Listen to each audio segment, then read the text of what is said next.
Желательно найти поваленную березу, из которой отрезать нужно кусок бересты. Камера, конечно, говно. Таким вот образом.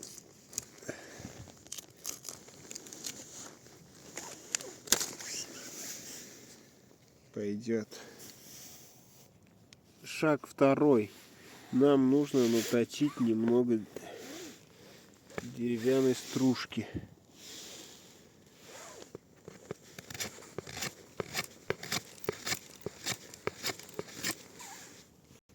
Шаг третий. Складываем на нашу березовую кору деревянную стружку. И шаг четвертый.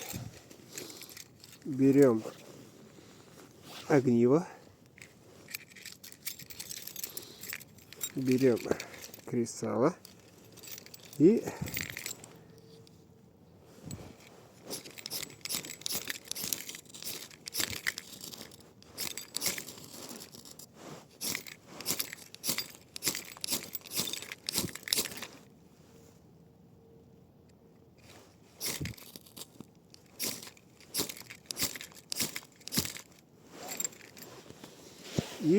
вот наш огонь, господа.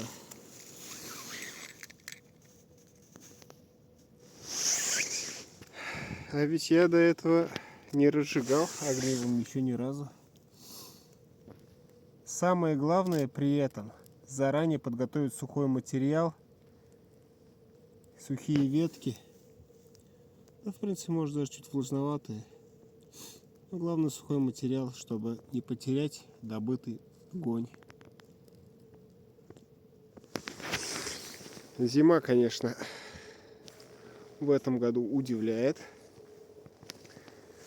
Но при наличии должной смекалки, при наличии небольшого опыта, можно даже такой мокрой зимой разжечь огонь.